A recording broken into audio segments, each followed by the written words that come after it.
Okay, so this is a Broken Arrow update. Pretty interesting one from the CEO of the studio, Sarega, who basically he was part of a Wargame Red Dragon pro team. That's where most of the developers come from, Wargame Red Dragon, where they used to stack lobbies so they could beat up noobs. So here's a DM he sent to somebody I know where he kicked him so that he could pub stomp people. So there you go. Obviously, people change over time, but that's where he comes from. So essentially, yeah, we'll read this out. We'll talk about it. There is a video here, but it's in Russian, right? And it goes on for a long time, right? I mean, if you speak Russian, I'll just link this in the description, and you can watch it if you want.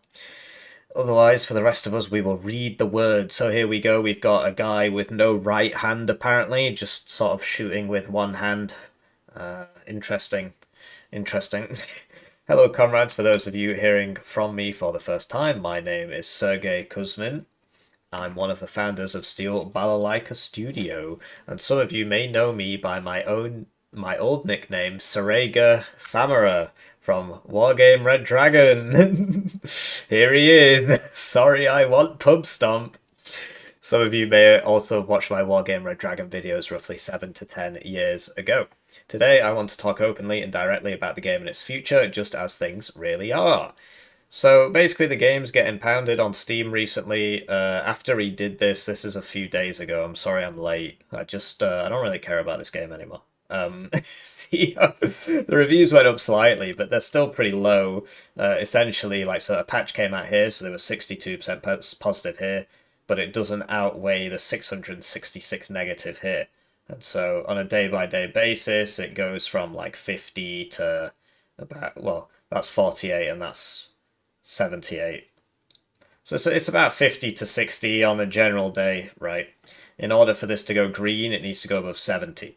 So that's a problem. There are still, however, a lot of people playing it. So if we go on Steam charts not for Hearst Hero, for Broken Arrow, you'll see that actually quite a few people still... this playtesting is just completely bugged. This is the actual game.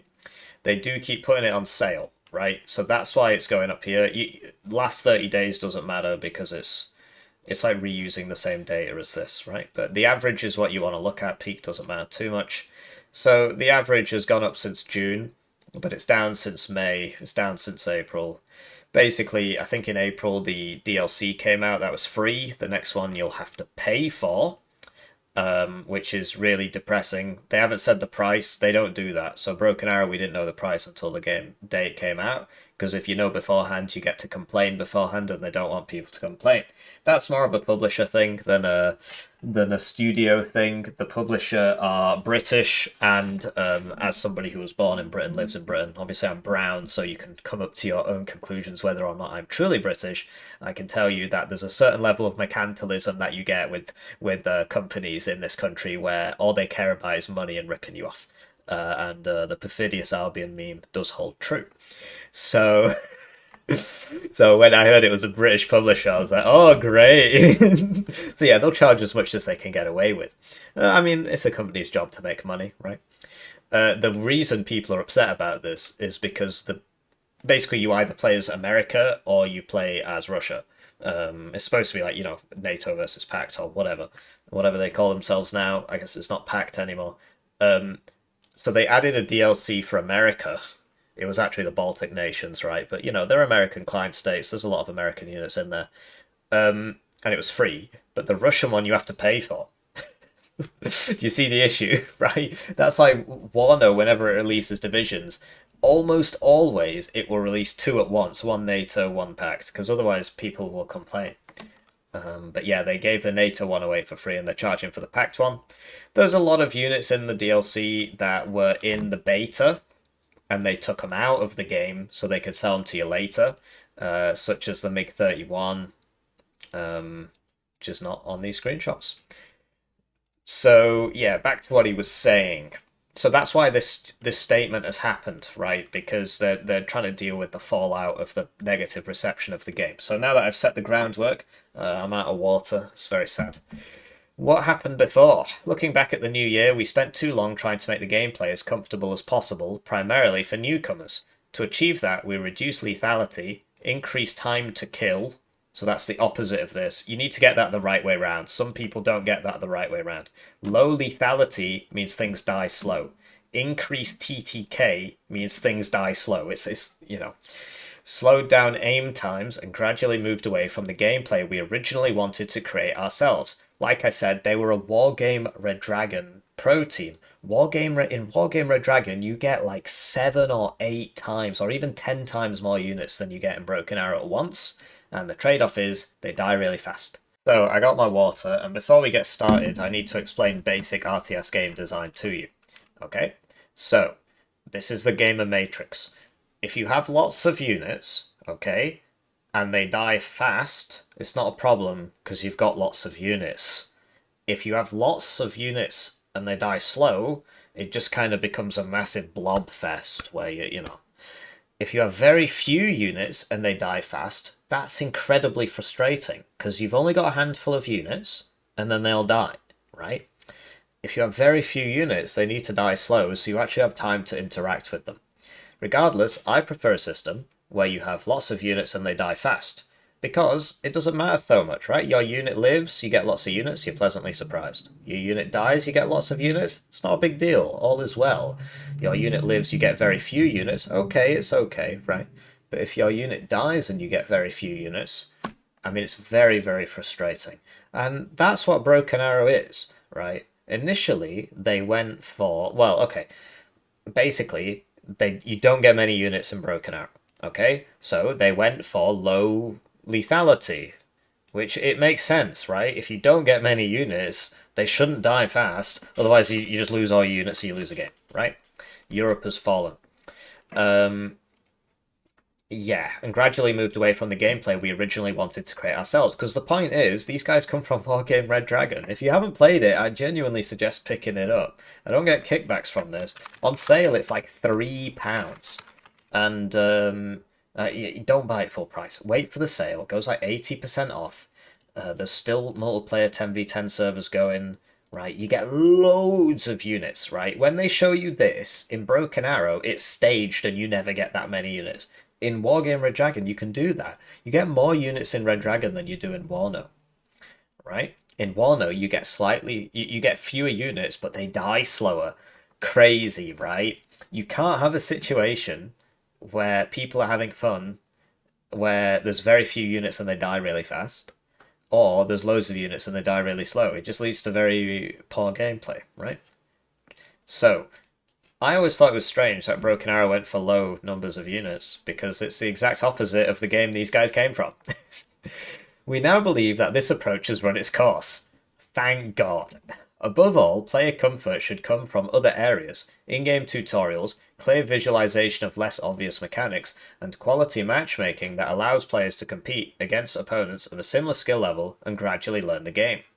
At the same time, more experienced players shouldn't have to sacrifice the quality and depth of their own gameplay simply to keep the barrier to entry low, eventually losing the enjoyment of the game after a couple hundred hours. I think that's perfect to say. Having said that, I say that as somebody who plays a lot of video games. I have a lot of hours in RTS games.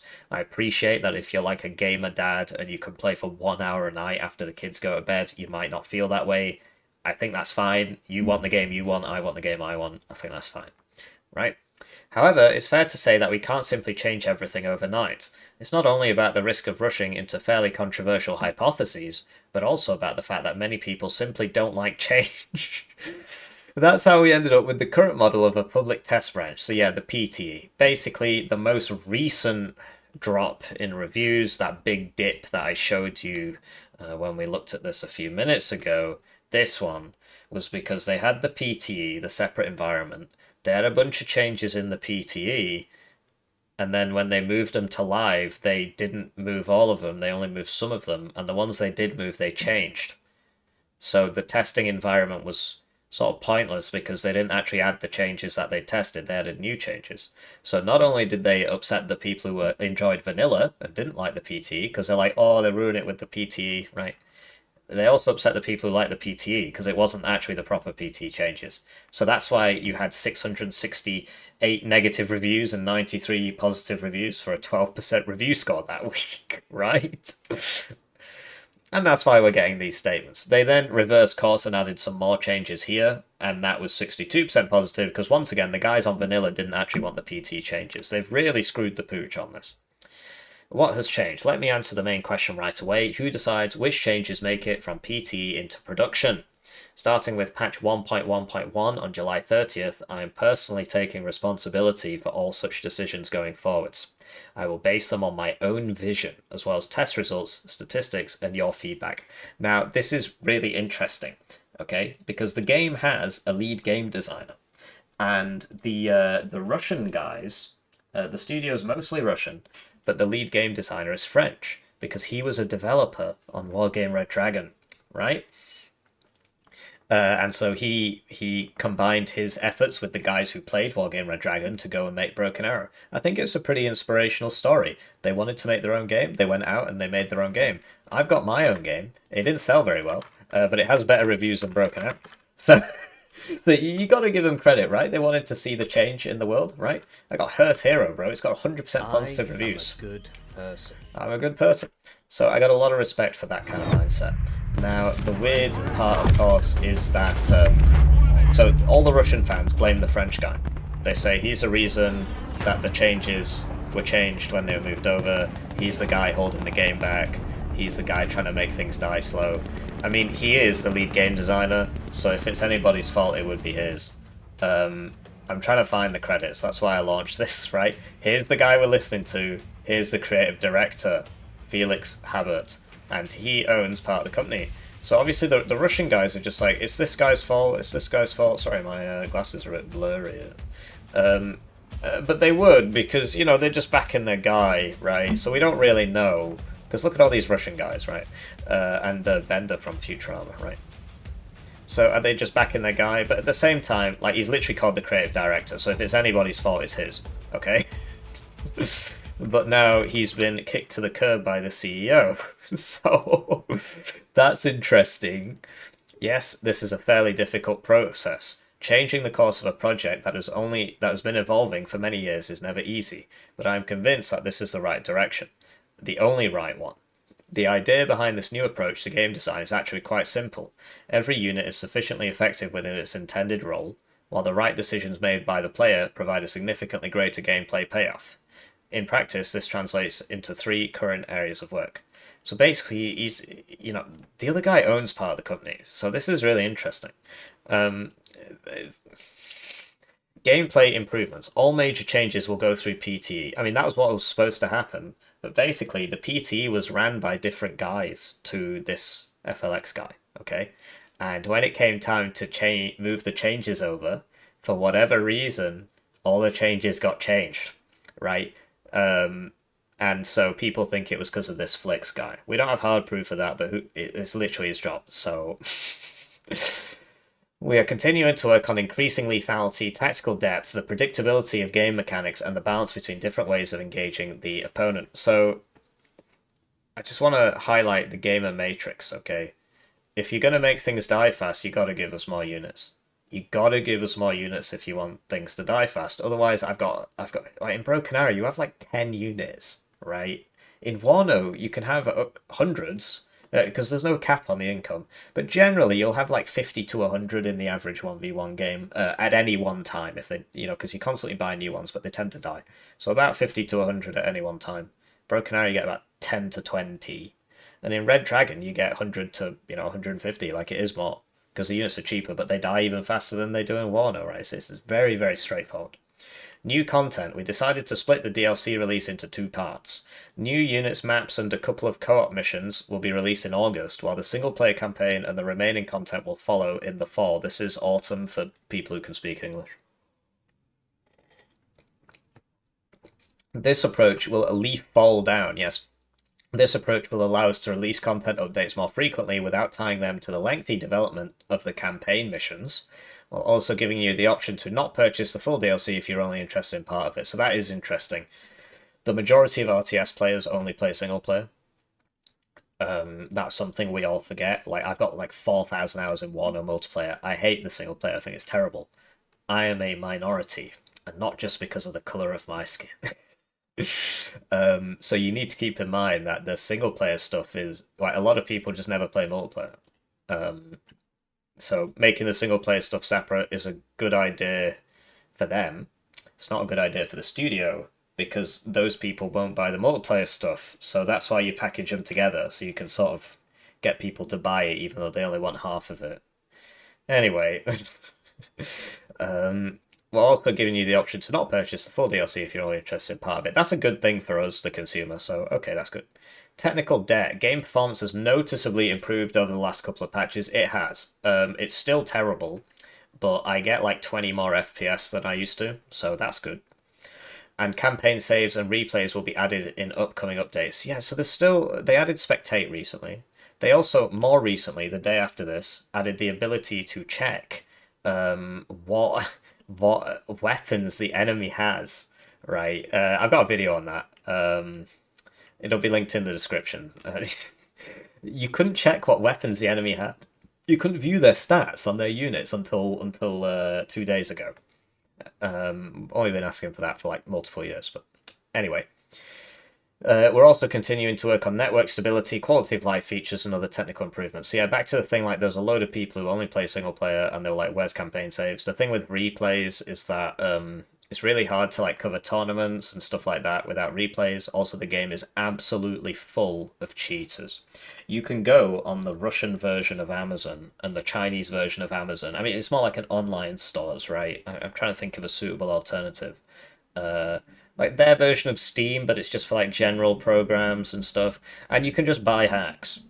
They're not expensive, and you can just buy them on the website. And it's not shady or anything. It's just out there in the open. And there's people in the comments saying, "Oh yeah, this is how you use it. This is where it works. This is where it doesn't work. Make sure you don't do this, or you'll get caught." Right? If you did that anywhere in the West, the game company would just sue you, and you go to prison or something. But over there, apparently, it's fine. So there's loads of cheaters in this game, and they tend to come from those kind of places because it's just so easy for them to get the cheats. And also, the game costs less than half as much as we pay, so they can just keep buying it. They have to buy the cheats as well, and they do it. Anyway, I have one request. Please don't rush to conclusions about our move towards greater lethality. Try all the changes for yourself in the upcoming PT first, and then make sure to leave your feedback. To sum it up, I'd say that the past year has been a real test for us. I'm grateful to all of you for your trust and for all the feedback you've shared following the patch. It's what gives us the strength to keep moving forward, to prepare for the next PT iteration, and work on the new DLC. This project truly means a lot to us, so we experience all of its successes and failures alongside you. See you again, and good luck on the Battlefield STB. So this game made, after Steam tax and so on, about 30 million US dollars. Obviously, they've got a lot of mouths to feed. There's the publisher. Um, there's costs, right? They have to pay for the things they use to make the game, right? They have to pay engine fees and for things like speed tree and so on. So it's not like this guy is now has $30 million. But the point is, they made a lot of money off the game, and so they're still working on it, which is good that they didn't just take the money and run off. What I will say is, if you're interested in the game, just wait. The longer you wait, the better it's going to get. And right now, it's not that fun, and it'll only get cheaper as well. So why buy it? Just wait. Anyway, they've made a real pig's ear of this because if you start off by making a game where things die sort of fast, and then make it so that things die slow, and then make it so things die really fast, like those are just different groups of people, right? I like it when they die fast, you get loads of units. People like the dad gamer, right? They would probably only like it, if it's a bit slower, a bit more, chill, right? And they're not the same people generally, right? The guy who likes it when it dies fast is generally not the guy who likes it when it dies slow. So, you just piss off half your audience and then piss off the other half, and then, it just doesn't make any sense to me, but there it is. Anyway, I hope you have a lovely day.